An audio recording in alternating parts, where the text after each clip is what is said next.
किसके समय? Chelmsford. Jallianwala Bagh Chelmsford के समय हुआ था। रॉलेट एक्ट के विरोध में जलियांवाला बाग हुआ था, दोनों तो एक ही साथ हुआ होगा। रॉलेट एक्ट, जलियांवाला बाग, खिलाफत आंदोलन, असहयोग आंदोलन, सब किसके समय? चेम्सफोर्ड। किसके समय? चेम्सफोर्ड। आगे बढ़े, चेम्सफोर्ड के समय हुआ था। उसके बाद कौन है? रीडिंग, चौरी चौरा रीडिंग के समय हुआ था। यूपीएससी की पहली बार भारत में एग्जाम रीडिंग के समय। किसके समय? रीडिंग के। कहां पर? इलाहाबाद। कहां हुआ था? आगे बढ़ जाए, अगला क्वेश्चन है, इसी में आ गया होगा काकोरी 25 में, काकोरी कांड आ गया होगा। अगला देखते हैं, इरविन। इसको तो बहुत अच्छा से आदमी पढ़ा है। Simon commission, Irwin. Simon commission के जवाब में आया था नेहरू रिपोर्ट, इरविन। जिन्ना फार्मूला, इरविन। दांडी मार्च, इरविन। सविनय अवज्ञा आंदोलन, इरविन। भगत सिंह को फांसी, इरविन। पहला गोलमेज सम्मेलन, इरविन। समझ में क्या गया? तो इरविन बहुत फेमस आदमी है, तो याद होगा आपको। तो इसको पहले नहीं याद कराते हैं।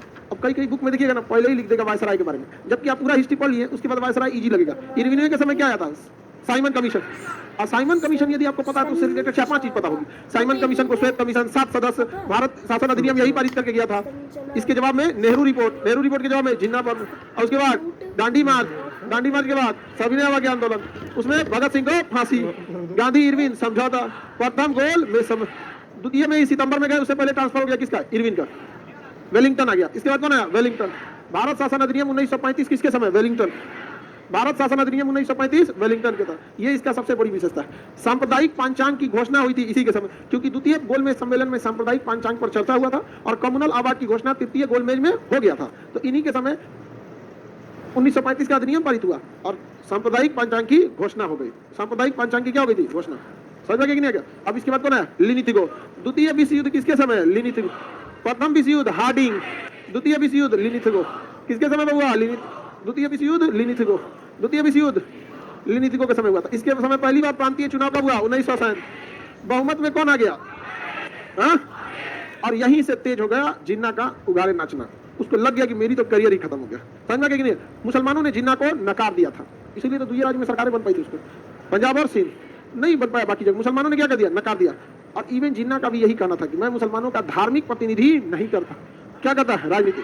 अंग्रेजों ने एक मुसलमानों के लिए सबसे दूर तक के लिए बर्बाद किया था। अंग्रेजों ने क्या किया ना, जो भी मुसलमानों में मतलब राजनीतिक व्यक्ति आता था उसको ये लोग आगे ही नहीं बढ़ाते थे, केवल धार्मिक को क्या करते थे? आगे बढ़ाते थे। इसलिए देखिएगा पाकिस्तान में आज भी अंग्रेजों की, जैसे हम लोग कैसे भुगत रहे हैं विभाजन का दर्द को, बांग्लादेश तो हम लोग से टूटा, म्यांमार टूटा, पाकिस्तान टूटा, अफगानिस्तान टूटा, हम लोग भुगत रहे कि नहीं? वैसे ही पाकिस्तान में भी भुगत रहे हैं। अंग्रेजों की इतनी बढ़िया चाल थी, देखा कि भारत में लोग इंटेलेक्चुअल है, ये धार्मिक लोगों को बस उतने वैल्यू देते हैं, धर्म आइए, पूजा पाठ कीजिए, अपना जो काम करना कीजिए, ठीक ठाक है। और राजनीतिक सलाह मत दीजिए कि यूपीएससी का सिलेबस चेंज होना चाहिए कि नहीं होना चाहिए, वो आपका विषय नहीं है। कौन सा चीज भारत के लोग समझदार थे, यहाँ का सक्सेस नहीं हुआ, उसने पाकिस्तान में लेकिन इजहार को बो दिया। वहां देखिएगा कि कोई भी चीज में ना कोई भी सुधार आएगा, बाढ़ होगा, नया सड़क बनना होगा, कुछ धार्मिक लीडर चलाएगा। वहां के लोग इस दर्द को समझ रहे हैं, वहां पे धार्मिक लीडर समझ में आ जाएगा। अभी वहां पे तहरीके तालिबान पाकिस्तान है, एक तालिबान है पाकिस्तान का, वो कह रहा है हमारे यहाँ भी शरिया का कानून लगेगा। शरिया का कानून मतलब धार्मिक कानून, और धार्मिक कानून में बहुत लॉजिक कुछ नहीं लगता है। अब उसमें कौन सी अपील कीजिएगा? यहाँ है ना district court, high court, supreme court, वहां पे उसने पाकिस्तान को पूरी तरह से चौपट किया था। और अंग्रेजों ने जब मदरसा अधिनियम लाए थे तो उसी समय से इन्होंने ना मतलब एजुकेशन में पैर काटना चालू कर दिया था। इन लोगों को समझे में नहीं आया था। बहुत पहले वारेन हेस्टिंग्स के समय क्या आया था? हाँ,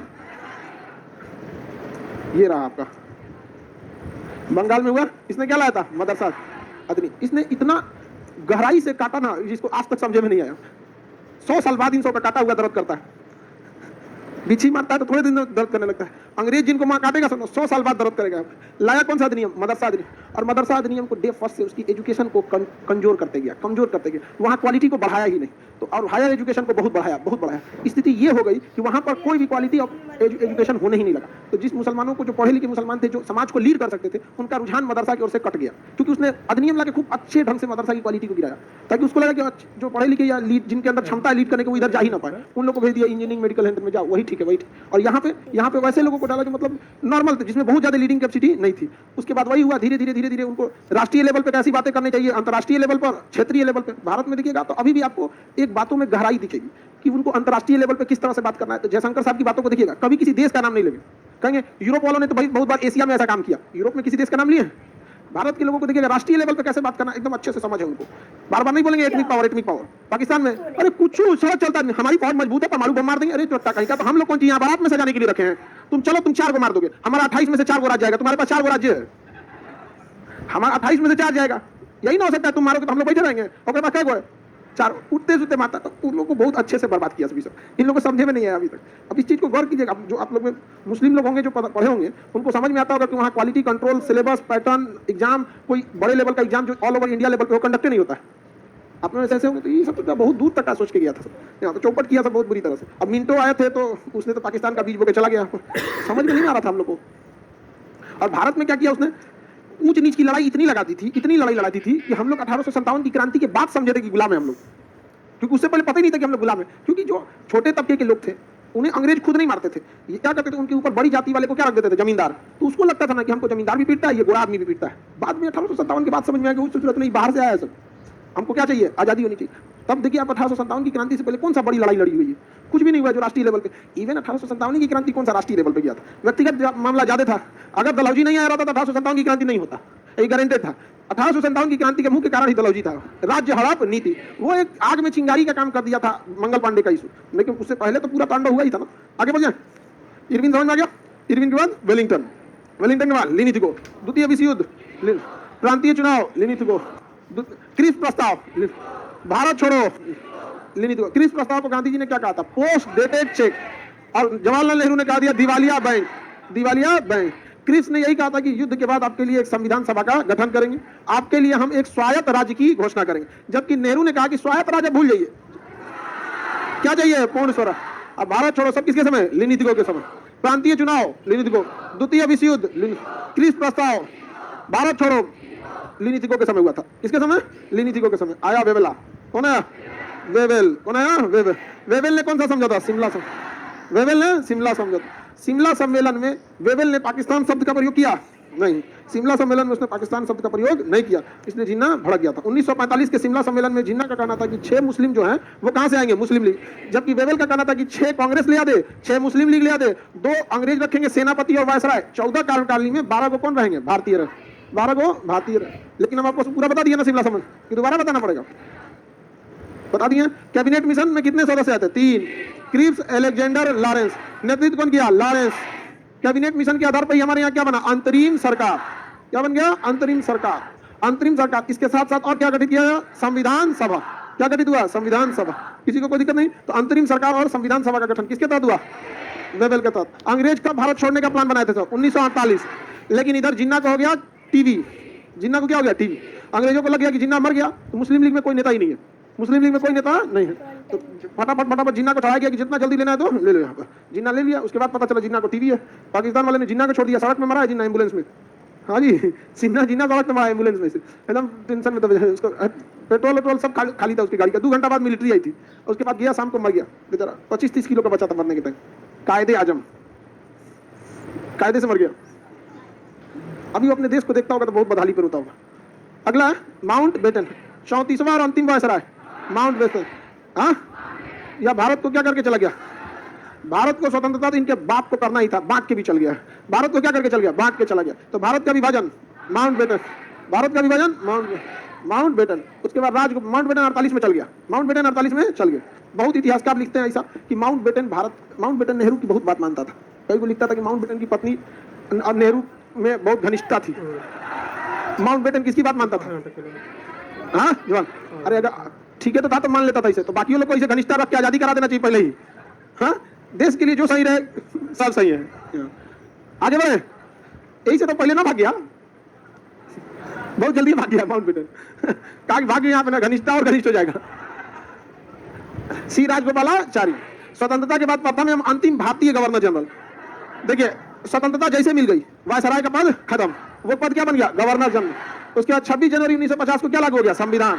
संविधान को पूर्ण रूप से लागू कर दिया गया। जैसे संविधान लागू हुआ तो संविधान में गवर्नर जनरल नाम का पद ही नहीं था, संविधान ऑटोमेटिक इस पद को समाप्त कर दिया। और इस जगह पे कौन आ गया, राष्ट्रपति। पहले राष्ट्रपति कौन आ गया हमारे, 26 जनवरी 1950।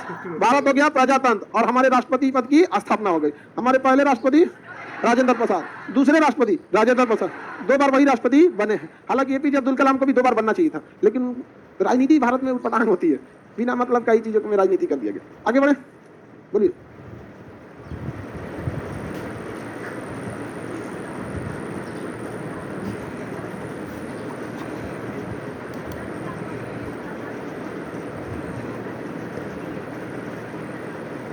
आप बोलिए ना क्वेश्चन।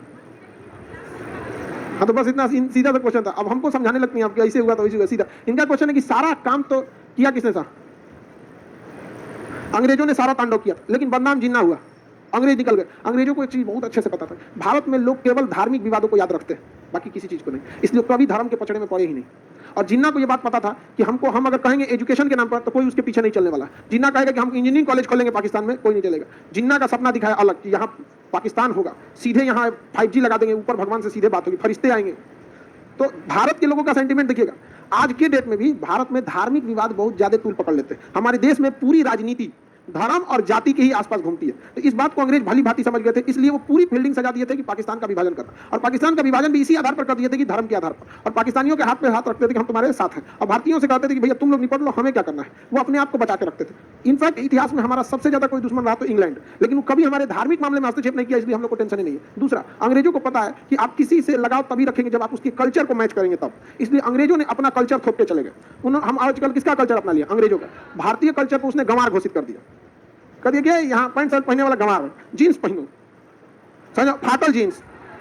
और बहुत प्लानिंग के साथ अंग्रेज करते हैं। पहली बार जब जीन्स फाड़ा गया तो उसके पीछे कपड़ा लगाया जाता था, उनकी टेंडेंसी समझिएगा। उसके बाद धीरे धीरे कपड़ा को क्या कर दिया? हटा दिया यहाँ पर। और उल्टा देखो, लड़कों देखो कौन सी फरले वहाँ पे, हाँ फाटल पहने लोग वहाँ पर। तो पाकिस्तान इंग्लैंड की यही स्थिति थी, कल्चर के साथ अपना कल्चर थोपो, लोग विरोध करना छोड़ देंगे। दूसरा कि भारतीयों के धार्मिक मामले में हस्तक्षेप मत, डायरेक्ट खुद मत करो। इधर से उसने क्या बना दिया? मुस्लिम लीग बना दिया, और वहां पे लड़ाते रह गए। यहाँ पर बाकी चीज किसके बारे में? अरे बकलू कहिए पीडीएफ में अच्छा कहां दिखाया गया? जो बात है वही लिखा गया, गाली दिया जाएगा पीडीएफ में। इसका कहना है कि माउंट बेटन को पीडीएफ में अच्छा क्यों बताया? माउंट बेटन क्या था? कुछ नहीं। माउंट बेटन ब्रिटेन के नौसेना का अधिकारी था, नौसेना के जंगी जहाज लेके एडमिरल था, जैसे नौसेना प्रमुख था ना वैसे एडमिरल था। ब्रिटेन की जंगी जहाज लेकर वो जापान से युद्ध लड़ने गया था। जापान पे जब परमाणु बम गिरा तो जापान की घेराबंदी माउंट बेटन नहीं किया था, तो वो सेनापति था, उसको इस सबसे कोई मतलब नहीं था राजनीति का। उसको इसीलिए भेजा गया था कि जब भारत का विभाजन होगा, अंग्रेजों ने प्लान बना लिया कि विभाजन करना ही है, इसलिए उसने ऐसे व्यक्ति को विभाजन के लिए भेजा जिसके एक बड़ी सेना का नेतृत्व करने की क्षमता हो। उसे पता था कि विभाजन होगा, मारकाट होगा यहाँ पर, इसलिए माउंट बेटन को भेजा गया। नौसेना का अधिकारी था। ये जब आपको यूपीएससी वाले उस समय बताएगा तब आदमी सब उनका बैकग्राउंड बताएगा आदमी यहाँ पे। ये सब तभी आपको बेस वाला चीजें यहाँ पर समझ में आ रहा है कि नहीं आ रहा है? किसी को दिक्कत? तो उसने पहले, अब माउंट बेटन क्या है? वो एक अधिकारी है, उसको सारी बातें नहीं बताई जाएगी, उसको बस इतना बोला जाएगा। और प्रथम विश्व युद्ध जब द्वितीय विश्व युद्ध खत्म हुआ तो खुद अंग्रेज कंफ्यूज थे कि पाकिस्तान बनाया जाए या नहीं बनाया जाए, पाकिस्तान बनाया जाए या नहीं बनाया जाए। लेकिन इस बीच जो है ना थोड़ा सा राजनीतिक उथापतल हुआ और प्रथम विश्व युद्ध दूसरे और द्वितीय विश्व युद्ध मोड़ ले लिया दूसरी ओर। नहीं होता। विभाजन का एक और एकमात्र कारण जिन्ना था, बाकी कुछ भी नहीं। अंग्रेज जो थे ना, अंग्रेज वो कभी खुल के नहीं आते। विभाजन का बस वही एक कारण था, जिन्ना। और एक और कारण क्या था? 1916 में कांग्रेस अधिवेशन में मानना ही नहीं चाहिए था पृथक निर्वाचन को, और गांधी रहते तो अनशन पे बैठ गया रहते, लेकिन मान लिया। अब कोई चीज मान लिया गया तब उसको चेंज कराना दिक्कत होता है। देखिए जब द्वितीय विश्व युद्ध खत्म हुआ ना तो कोई चीजें उभर कर सामने आ गई जिसका अंदाजा अंग्रेजों को भी नहीं था। जब द्वितीय विश्व युद्ध चल रहा था तो अंग्रेज विभाजन के पक्ष में नहीं थे, लेकिन अंग्रेजों की एक स्ट्रेटेजी है कि जहां से जाओ उस जगह को बर्बाद करके जाओ, इसलिए वो विभाजन तो करते। अफगानिस्तान का कर चुके थे, म्यांमार का कर चुके थे, लेकिन धार्मिक आधार पर करते, ये उनकी कोई मंशा नहीं थी। इस बीच द्वितीय विश्व युद्ध जैसे खत्म होता है तो ऐसा विश्व करवट लेता है जिसका कोई हद नहीं। जापान पूरी तरह से तबाह हो जाता है और यहाँ पे कम्युनिस्ट सरकार आ जाती है, कम्युनिस्ट सरकार आती है। और रूस में भी कम्युनिस्ट सरकार। कम्युनिस्ट सरकार में चुनाव नहीं होता है और वो लोग लोकतंत्र के खिलाफ रहते हैं, लोकतंत्र के खिलाफ, मीडिया के खिलाफ रहते हैं। जैसे चाइना, वहां स्वतंत्र मीडिया नहीं है, स्वतंत्र मीडिया नहीं है, चाइना के खिलाफ रहते हैं वहां पर। तो ये दोनों ये भी कम्युनिस्ट हो गया, ये भी कम्युनिस्ट हो गया। अब ये दोनों मिलकर अमेरिका के खिलाफ और पूरे यूरोप के खिलाफ हो गए, क्योंकि यहाँ डेमोक्रेसी है और डेमोक्रेसी वाले का कम्युनिस्ट से जमता नहीं है। कम्युनिस्ट में क्यों रहेगा? तो सी जिनपिंग को देखिए ना, चुनाव नहीं होता है, पुतिन को देखिए चुनाव नहीं होता। चुनाव जब होगा ना तो सरकारें जनता की चीजों को ध्यान से समझेगी, इंटरनेशनल शांति चाहिए, क्योंकि जनता अल्टीमेटली क्या चाहती है? शांति। अब यहाँ द्वितीय विश्व युद्ध के बाद पूरा सिनेरियो चेंज हो गया यहाँ पर। अब क्या करना है? इस कम्युनिस्ट को रोकना है, इस कम्युनिस्ट को रोकना है। अब कैसे रोकिएगा? तो उस कंडीशन में एक ही इनको देश दिख रहा था, इंडिया। इंडिया ही रोक सकता है, लेकिन इंडिया भी किसके फेवर में जा रहा था? रूस के फेवर में। किसके फेवर में? रूस। और यहाँ पर उन्होंने बैठा दिया इजराइल को। किसे बैठा दिया?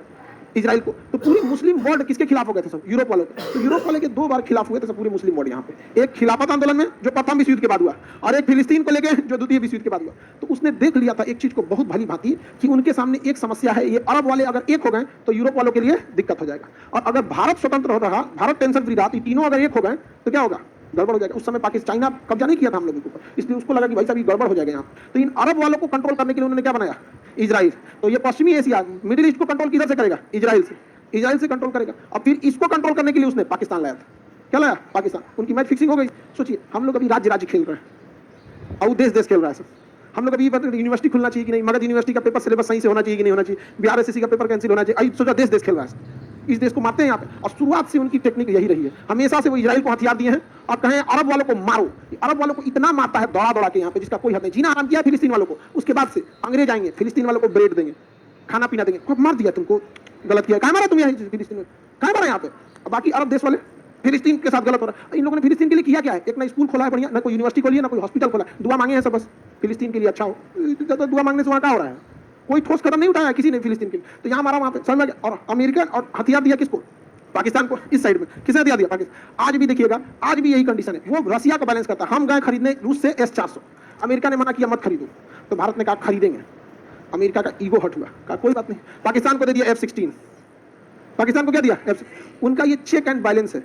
अब भारत कभी भी खुल के भारत अमेरिका के खिलाफ जाता ही नहीं, क्योंकि जहां खुल के अमेरिका के खिलाफ जाएगा तो रूस के जहाज पुराने पड़ चुके हैं और अमेरिका के जहाज मॉडर्न है। रूस के जहाज बड़ी लड़ाइयां में अभी नहीं उलझे हैं और अमेरिका हर साल कहीं ना कहीं लड़ाई लड़ता है, तो उसके हथियार एडवांस है, बहुत सारी चीजें यहाँ पर। तो भारत जहां और ऐठेगा तो उसको F-18 दे देगा, समझा, हमेशा काट देता है। इसलिए देखिए कि भारत कभी भी अमेरिका से जहाज नहीं खरीदता है, लड़ाकू जहाज, क्योंकि हमको देगा ना तो उसे एडवांस किसको दे देगा, पाकिस्तान को, फिर हम लोग कहेंगे ना तो कहेगा था आपको इससे एडवांस दे देते हैं, ये ले लीजिए, इसलिए हम लोग उसको लेते ही नहीं है। अभी F-18 हमें दे रहा था, सोचिए F-16 किसको दिया, और F-18 टेस्ट के लिए किसको दे दिया, नेवी को, टेस्ट करो देख रहे हैं, हम लोग को F-18 ले लेंगे तो इसको F-22 दे देगा। तो भारत ने इसको क्या कर दिया, रिजेक्ट कर दिया। राफेल मरीन खरीद रहा है भारत, क्या खरीद रहा है, राफेल मरीन। तो पाकिस्तान को एक ऐसे लोकेशन पर बैठाया गया जानबूझकर जहां से वो साउथ एशिया को कंट्रोल किया जा सके, और वेस्ट एशिया को किससे कंट्रोल करता है, इजराइल से। अब बच गया कौन सा, ईस्ट एशिया, ये वाला एरिया, चाइना जापान, इसको कैसे कंट्रोल किया जाए, तो बहुत खतरनाक स्थिति था। तो यहाँ आपको समझ में आ गया, वेस्ट एशिया किससे कंट्रोल हो रहा है, साउथ एशिया पाकिस्तान से। अब इधर इसको कैसे कंट्रोल करना है, समझिए रहे थे। जापान पे परमाणु बम मारा तो जापान की हालत खराब हो गई, तो अमेरिका ने कहा कि फिर परमाणु बम मार देंगे, हमसे समझौता कर लो कि तुम अपनी सेना नहीं रखोगे, बदले में पूरी जिंदगी हम तुम्हारी रक्षा करेंगे। जापान के ऊपर परमाणु बम गिरा था, इतना खौफ में थे वहां के लोग, इतनी बुरी मौत हुई थी कि उसने साइन कर लिया कि जापान अपनी सेना नहीं रखेगी, उसकी मदद सेना से कौन करेगा, अमेरिका। तो आज भी जापान की सेना कौन मदद कौन करता है, अमेरिका। और दक्षिणी कोरिया का भी अमेरिका।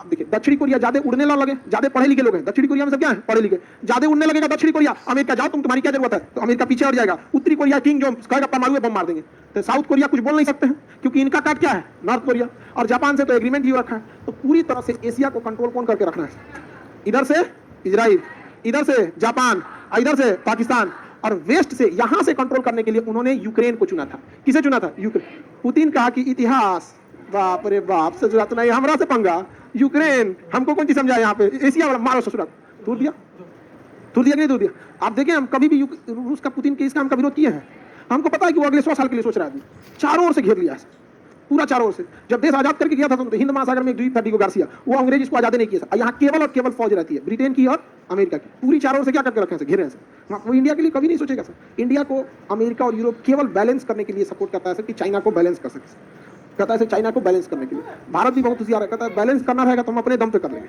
हम अपना तेजस बनाएंगे, ब्रह्मोस बनाएंगे, जो भी बनाएंगे। इनकेस अगर हमें साथ लेना पड़ा तो हम रसिया का साथ लेंगे, लेकिन तुमसे बोलेंगे नहीं क्योंकि तुम ही से सीखे हैं। समझ आ गया कि नहीं आ गया, हम खुल के किसके साथ रहते हैं, रसिया के साथ, लेकिन बोलेंगे नहीं क्योंकि हम किससे सीखे हैं, अंग्रेजों से ही सीखे हैं। इसलिए देखिएगा भारत रसिया के साथ रहेगा, लेकिन कोई पूछेगा क्या पुतिन के साथ है, हमारे बायलैटरल रिलेशन अच्छे हैं रसिया के साथ, आपके साथ भी तो अच्छे हैं। समझ आ गया, किससे सीखे हम लोग, अंग्रेजों से सीखे, ठीक नहीं सीखे क्या। एशिया को पूरी तरह घेर के रखे और एशिया के लोग यहाँ कुछ नहीं कर पाए। रूस पहुंच गया था कहां पर, क्यूबा में, और यहां मिसाइल लगा दिया था। यहां क्या लगा दिया, परमाणु मिसाइल। अमेरिका ने क्यूबा के लोगों को इतना पैसे दिया, अर्थव्यवस्था को बर्बाद किया, स्मगलिंग कराया, ड्रग सप्लाई कराया, नकली नोट पहुंचाया, क्यूबा की अर्थव्यवस्था गिर गई। फिडेल कास्ट्रो वहां की सत्ता ने उन्हें हटा दिया। आज क्यूबा अमेरिका के साथ, समझा कि नहीं, इतना खतरनाक रहता है अमेरिका को। तो ये पूरे वर्ल्ड के इन लोगों का एरिया है। हम लोग के यहाँ जैसे मंत्रालय ना, चुपचाप विदेश मंत्रालय को, वहाँ के विदेश मंत्रालय में अलग अलग डिपार्टमेंट है। ये मिडिल ईस्ट देखते नहीं है, ये देखते हैं कि इसको चौपट कैसे किया जाएगा, मिडिल ईस्ट को, इसको सबको मार। देखिए 9/26/11 हमला हुआ ना, हमला हमारे ताज होटल पे हम लोग आज तक हाफिज सईद घूम रहे हैं। अगर हम लोग उधर हमला कर देंगे ना, मानव अधिकार का हनन हो गया, ऐसे गलत हुआ। अमेरिका चलाएगा, कश्मीर में ऐसा नहीं होना चाहिए। खुद कश्मीर में ऐसा नहीं होना चाहिए तो खुद अफगानिस्तान में घुस के तुम क्या किया था, हम अपने देश में नहीं कर सकते, तुम दूसरे देश में कर दिया था। इनकी किसी की कोई हमदर्दी नहीं, चेक बैलेंस समझते रहिए, यहाँ हो गया। इसलिए भारत भी बहुत होशियार है। भारत अपना रिलेशन किससे रखता है, ठीक ठाक, इजराइल से। अरब वाला घुसिया जाते हैं सब, अरे इजराइल से तुम रिलेशन रख रहा है, हमारा दुश्मन है। कहा नहीं, हम तो जानबूझ के रखते हैं कि कभी आप लोग में विवाद हो तो हम सुलझा दें, इधर से हम पेट्रोल आप ही से खरीदते हैं, समझा कि नहीं, बैलेंस करके। तुम लोग लड़ाई में हम क्या को मारने जाएंगे यहाँ पे, किसी को दिक्कत। ये अंग्रेजों की बहुत लंबी नीति होती है, ये IR में और डिटेल से पढ़ेंगे, इंटरनेशनल रिलेशन में। दक्षिणी कोरिया को बहुत सुंदर होगा, मतलब टेक्नोलॉजी बहुत ज्यादा है दक्षिणी कोरिया का। दक्षिणी कोरिया के लड़का मेकअप करता है ज्यादा, साउथ कोरिया का लड़का ज्यादा मेकअप करता है, लड़कियों से ज्यादा मेकअप साउथ कोरिया में। इंडिया का लड़का तो खुद ही अच्छा होता है, मेकअप की क्या जरूरत है। लड़की से एकदम अंदर अंदर जल गई है एकदम, यहाँ एकदम अच्छा नहीं होता ऐसा लड़का सब। हाँ, सबको मेकअप की जरूरत ही नहीं है, ऐसा बात नहीं, उसको पता है कि मेकअप काम नहीं करने वाला उसके ऊपर। हम क्रीम लगाते थे, क्रीम में काला हो जाता था। आगे बढ़ जाए, राजगोपालाचारी तक सब समझ में आ गया। अब बढ़ते हैं हम लोग कांग्रेस अधिवेशन। ये वायसराय आपको याद रखना, इसमें से एक सवाल पक्का पूछता है। बोलो बाबू। हाँ हाँ, क्या चीज बोलता है तू? व्हाट्सएप पे पढ़ा हुआ है। इसका कहना है कि 15 अगस्त को लिखित में अंग्रेजों ने दिया था, तुम्हारा एक कट्टा खेत लिखा था तो 20 जगह रजिस्ट्री होती है, दाखिल खारिज होता है, यहाँ देश आजाद हो रहा है बिना लिख ले। अच्छा सब छोड़ो, नहीं है लिख के दिया, कई जगह कहता है लेकिन 99 साल के इंग्लैंड ने लीज पे दिया था। आओ दम है तो लेके आओ वापस, आओ आ जाओ वापस, दिखा देते तुमको। कई को फैला दिया है समझना कि भारत को अंग्रेजों ने आजादी लीज पे दिया है, ऐसा कोई लीज पे नहीं दिया गया। और जिन लोगों को ऐसा लगता है ना लीज पे दिया गया 100 साल की आजादी पे, तो 2047 में फिर आएगा 100 साल पुराना आ जाएगा। अरे उन लोग के चिता पे लिट्टी सेकेगा आदमी, समझ गया? यही बांस घाट पे लगाया जाएगा लाइन से, तलौजी लोग का, हम ही सेकेंगे। बात करते हैं भारत की आजादी लीज पे मिली है। हाँ, थोड़ा सा हम बिहारी लोग शांत क्या हो गए, लोग आजादी लीज पे मिलने लगे। आजादी लीज पे मिली है, वापस लेने आएंगे लोग, यहाँ पर खाली हो जाएगा वहां से पूरा।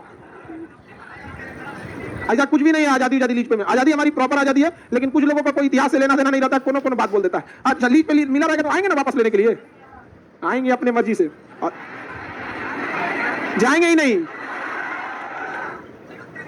आएंगे अपने मर्जी से और जाएंगे ही नहीं।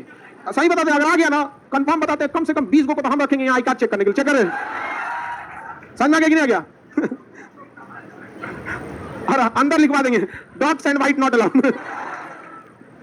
आजादी हमसे लेंगे लीज पे यहाँ पर। ऐसा नहीं बैल आ गया सर। अच्छा इन तो व्हाट्सएप पे पूरी फौज है, पूरी बढ़िया से हल्ला कर दिया था, आजादी लीज पे मिली, 99 साल के लीज पे आए वापस लेने के लिए लीज पे।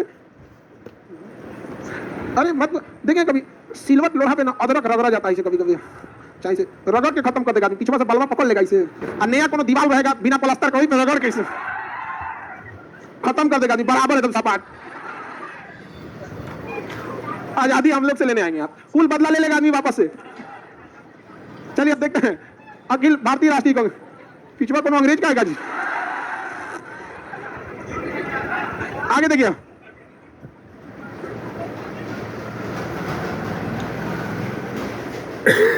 भारतीय राष्ट्रीय कांग्रेस का नामकरण किसने किया था? दादा भाई नौरोजी। अंग्रेजों ने इसकी स्थापना एक सुरक्षा बल के रूप में किया था। इसका पहला अधिवेशन 1885 कहाँ हुआ था? बंबई में। उस समय वायसराय कौन थे? डबरीन। कांग्रेस का प्रथम अधिवेशन में कब हुआ? 1850। कहाँ हुआ था? बंबई में। इसकी अध्यक्षता व्योमेश चंद्र बनर्जी। कितने सदस्य थे? कांग्रेस के पहले अधिवेशन में केवल 72 सदस्य। व्योमेश चंद्र बनर्जी ने इसकी क्या किया था? अध्यक्षता पहले अधिवेशन की। दूसरा अधिवेशन देखिए ध्यान से, इससे भी एक क्वेश्चन पूछता है, या तो वायसराय से पूछेगा या तो कांग्रेस से पूछेगा, लेकिन दोनों से एक क्वेश्चन पक्का पूछता है आपसे। द्वितीय अधिवेशन कांग्रेस का कब हुआ? 1886। कहाँ हुआ? कलकत्ता हुआ। इसकी अध्यक्षता दादा भाई नौरोजी ने की। दादा भाई नौरोजी कांग्रेस के 3 बार अध्यक्ष रहे थे। इन्हें भारत का ग्रैंड ओल्ड मैन कहा जाता है, वयोवृद्ध, भारत का वयोवृद्ध। बहुत तेज दिमाग के थे दादा भाई नौरोजी। पारसी लोग नौरोज त्योहार मनाते हैं। दादा भाई नौरोजी पारसी थे। पारसी बहुत अच्छे शांत स्वभाव के लोग होते हैं, पारसी, जैन, बौद्ध, सब शांत स्वभाव के हैं। इन लोगों को उससे कोई बहस नहीं रहता है। इन सब चीज 3 बार कांग्रेस से क्या रहे थे? अध्यक्ष। दादा भाई नौरोजी ब्रिटेन में जाके चुनाव लड़े थे और वहां के राज्यसभा से वहां चुनाव लड़े थे दादा भाई नौरोजी ने। इन्होंने धन के बहिर्गमन का सिद्धांत दिया था कि इंग्लैंड सारा पैसा भारत का कहां ले जा रहा है? अपने देश में ले जा रहा है। तीसरे अधिवेशन कहां हुआ था? 1887 में मद्रास में हुआ था। मद्रास में बदरुद्दीन तैयब जी। बदरुद्दीन तैयब कांग्रेस के पहले मुस्लिम अध्यक्ष। बदरुद्दीन तैयब जी। बदरुद्दीन तैयब जी, किसी को कोई दिक्कत नहीं ना? बदरुद्दीन तैयब कांग्रेस के पहले अध्यक्ष। व्योमेश चंद्र बनर्जी। व्योमेश चंद्र बनर्जी पहले पारसी अध्यक्ष। दादा भाई नौरोजी पहले मुस्लिम अध्यक्ष। बदरुद्दीन तैयब जी। बदरुद्दीन तैयब जी। बदरुद्दीन तैयब जी। चौथा अधिवेशन 1888 में इलाहाबाद में। इसकी अध्यक्षता जॉर्ज यूल। जैसे ही जॉर्ज यूल ने किया, एक अंग्रेज दूसरे अंग्रेज को देख के भड़क गया और तब डफरीन कहा कि कांग्रेस मुट्ठी भर लोगों का एक संगठन है, क्योंकि डफरीन क्या था? वायसराय, और जॉर्ज यूल को बनाया गया। जॉर्ज यूल भी 2 बार अध्यक्ष रहा था। पहला अंग्रेज अध्यक्ष जॉर्ज यूल, पहला अंग्रेज। तो किसी भी संस्था या किसी भी चीज की बुनियाद देख के आप बता सकते हैं कि इसका थिंकिंग क्या है। पहला अध्यक्ष हिंदू धर्म से, दूसरा अध्यक्ष पारसी धर्म, तीसरा अध्यक्ष मुस्लिम धर्म, चौथा अध्यक्ष अंग्रेज ईसाई धर्म से। ये भारत की परंपरा थी। यहाँ हम लोग तो हमेशा से एक के रहने की कोशिश किए थे। तो ये अब मुस्लिम लीग की चुट्टाऊ तो मुस्लिम लीग में ही केवल मुसलमानों को रखा। उस पे से शिमला समझौता में क्या कहता है कि कांग्रेस के सारे मुसलमान हमारे ओर से जाएं। मौलाना अबुल कलाम आजाद को कहें कि तुम इधर से आ जाओ। मौलाना अबुल कलाम कहें कि हम पढ़े लिखे हैं, हम कैसे आ सकते हैं? समझ रहे हैं ना? कहें कि आपके उधर आने की जो योग्यता है उसमें तो हम शामिल ही नहीं होते हैं। हम तो पढ़े लिखे हैं, समझा गया? दूध से दही बन चुका है वो, अब वापस आएगा नहीं। जिन्ना का गड़बड़, हालांकि जिन्ना पढ़ा लिखा था, बढ़िया वकील जिन्ना, अकेले उसने व्यक्तिगत योग्यता में जो भी कही अंग्रेजों को मिला के, भले जिन्ना को यह लगे कि उन्होंने देश आजाद कराया है या विभाजन किया है, अंग्रेजों की लंबी प्लानिंग थी। आगे बढ़े, पहला अंग्रेज अध्यक्ष जॉर्ज यूल। उसके बाद आया कौन सा अधिवेशन? पांचवा अधिवेशन, विलियम बेडरबन। पांचवा अधिवेशन विलियम बेडर। दूसरा अंग्रेज विलियम बेडरबन। किसी को दिक्कत नहीं ना, विलियम बेडरबन। उसके बाद छठा अधिवेशन हुआ 1890 कलकत्ता में। इसकी अध्यक्षता किसने किया? फिरोज शाह मेहता। किसने किया? फिरोज शाह मेहता। तो ये शुरुआत के 6 हैं, इनको कोई खास जरूरी नहीं है, बाकी अब यहाँ से नीचे जरूरी हो जाता है। पहले अधिवेशन की अध्यक्षता योमेश चंद बनर्जी। पहले मुस्लिम अध्यक्ष बदरुद्दीन तैयब। पहला अंग्रेज अध्यक्ष दादा भाई कितनी बार रहे? पहला पारसी अध्यक्ष दादा भाई। धन के बहिर्गमन का सिद्धांत दादा भाई ने। भारत का प्रति व्यक्ति आय पहली बार निकाला दादा भाई नौरोजी। किस धर्म के थे? पारसी थे। इंग्लैंड में सांसद चुने गए दादा भाई नौरोजी। धन के बहिर्गमन का सिद्धांत दादा भाई नौरोजी थे। अब ये तो हो गया, ये सब नॉर्मल चीज। अब यहाँ से देखते हैं जिस अधिवेशन में कोई बड़ा काम हुआ है, जैसे 1929 के लाहौर अधिवेशन में पूर्ण स्वराज, इससे बड़ा कोई काम हो सकता है? 1931 के अधिवेशन में मूल अधिकार, ये कई सारे ऐसी चीजें होती है। उसी तरह 1896 का अधिवेशन हुआ था, सीक्वेंस छोड़ दीजिए, पांचवा छठवा सबसे मतलब नहीं। 1896 का अधिवेशन कलकत्ता में हुआ। जब भी कलकत्ता में अधिवेशन हुआ है ना, बहुत बड़ा काम हुआ है, क्योंकि उस समय कलकत्ता ही राजधानी हुआ करती। बाद में ना राजधानी कहाँ हो गई? दिल्ली। महाराष्ट्र कौन कर रहा है? इस अधिवेशन की अध्यक्षता रहमतुल्लाह सयानी ने किया। किसने किया? रहमतुल्लाह सयानी। और इन्हीं की अध्यक्षता में क्या गाया गया था? वंदे मातरम। क्या गाया गया? वंदे मातरम। अभी वंदे मातरम पे बहुत कंट्रोवर्सी हो जाता है, समझा गया कि नहीं? क्या कि वंदे मातरम ये वो दुनिया भर का, तो भारत में कंट्रोवर्सी जानबूझ के हो जाती है, क्योंकि कुछ नेताओं को पता है कि उनके पास दूसरा कुछ भी नहीं है मीडिया में बने रहने की, समझा गया? अच्छा, ये बताइए, अगर आप गा दीजिएगा वंदे मातरम सुजलाम सुफलाम मलयज शीतलाम सस्य श्यामलम मातरम, लंबा है, अब इसको समझिए, अगर आप गा दीजिएगा तो न्यूज बनेगा? अब ये गाना गाएंगे, न्यूज बने? देखिए, आदमी को आके कुत्ता काट ले, न्यूज कभी नहीं बनेगा। आदमी कुत्ता को काट ले, न्यूज बन जाएगा। ये न्यूज बन गया, ये तो यहाँ पे ये रूल है मीडिया का, ये सीधा चीज कभी नहीं चलता, समझा गया कि नहीं? आ गया हमेशा में। अभी आप देखिएगा कपिल शर्मा के शो पे केवल बॉलीवुड हीरो हीरोइन ये बड़े लोग, पहली बार टीचर को लाया, पूरा न्यूज बन गया भाई, पहली बार किसी टीचर को लेके गया था, समझा गया कि नहीं? आ गया। और अब ना मुंबई में चीजें बहुत हद तक पहले से चेंज हो गई। पहले ना ये सब चीजें थी, कहाँ से कौन आया, अब बहुत सही। मुंबई एक ऐसा शहर था जिसमें आपको अमीर और गरीब में ना अकड़ नहीं दिखने को मिले। कोई कितना अमीर है, अकड़ ना अमीर अपने ले जाओ, तो मैं जैसे दिन भर में 200 अमीर निकलता है यहाँ से। और हमारे यहाँ एक चीज बहुत खराबी देखने को मिले, कोने को बढ़िया 4 व्हीलर खरीद लिया, बोलोरो तो चौड़ में चलेगा बोलोरो, वहाँ मर्सिडीज गुजर यार मर्सिडीज अभी 10 को निकला है नहीं, तुम ही जाए जाम में तो मर्सिडीज लेके फंसे रहता है। ये चीज वहाँ की बहुत लगा। ये सब चीजें हम लोग को भी अपनाना चाहिए। भैया अमीर गरीब, आप अमीर है ठीक है, लेकिन आप अमीर है इसलिए दूसरे को दबा के चलिएगा, ये ठीक नहीं है, समझा कि नहीं? अब हम लोग तो आज घूमने के उद्देश्य से गए, अब वहाँ की रियलिटी वहाँ के लोग ज्यादा बेटर समझेंगे, जैसे हम लोग बिहार को ज्यादा बेटर समझेंगे उस तरह। लेकिन ये सब चीज रियल तो न्यूज में क्यों बन गया? क्योंकि टीचर को कभी गया ही नहीं था वहाँ पे कोई टीचर नहीं गया था लोग वहाँ पर। अरे वो सब तो आर्टिफिशियल लेडीज बनी रहती है। अरे वो तो बहुत मेहनत का काम है। और आप लोग को ऐसा लगता होगा कपिल शर्मा का शो स्क्रिप्टेड है, ये सबसे चीज है, पहली पता ही नहीं चलता है कि वो स्क्रिप्टेड है, मतलब वो नहीं रहता। हम लोग पहली बार मिले कब उनसे? सेट पे आने के आधा घंटा पहले, जैसे स्टेज होता है ना तो उसके पीछे खाली कमरा होता है जिसमें आदमी वेट करता है, पहली बार आधा घंटा पहले आदमी मिला, समझा कि नहीं? तो ऐसा नहीं है कि स्क्रिप्टेड, वो आदमी की ना मतलब खून में हंसी मजाक एकदम हंसी मजाक चलता है। तो न्यूज बनने का तरीका समझ में आ गया कि नहीं? इसलिए आजकल के नेता लोग आप बताओ, हम वंदे मातरम गा देते, न्यूज बनेगा? अब ये कहते हैं कि ना सारा न्यूज, अरे बाप रे खान सर भी बोल दिए, जा बन जाएगा कि नहीं बन जाएगा? हमारा कोई काम पूरा सुना दे, समझा गया? लेकिन जब हमसे कोई पूछता है ना, हम पूरा सुना देते हैं, उसके बाद रोक के ओकरे से सुनते हैं।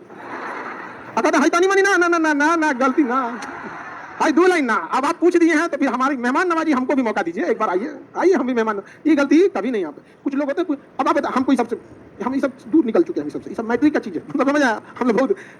अब आप बताइए, कभी भी न्यूज बनने का तरीका समझ में गया? तो नेताओं का जो भाषण होता है वो जानबूझ के ऐसा देते हैं कि न्यूज में बने रहे। उटपटांग बोलिए, कभी न्यूज में बन जाइएगा, समझा कि नहीं? गया किसी को दिक्कत? तो आप खुद सोचिए, वंदे मातरम जब गाया गया तो उसकी अध्यक्षता कौन कर रहा था? इन्हीं की अध्यक्षता में ही गाया गया था, कौन? रहमतुल्लाह सयानी। ये क्वेश्चन पूछा, भारत में राष्ट्रीय गीत जो वंदे मातरम है वो किस समय अपनाया गया? अपनाया नहीं गया, पहली बार गाया गया कलकत्ता दिवस 1896। वंदे मातरम को किसकी अध्यक्षता में? रहमतुल्लाह सयानी। किसी को कोई दिक्कत नहीं? डीपीपी भेज दिया कीजिए। डीपीपी लेके क्या करोगे?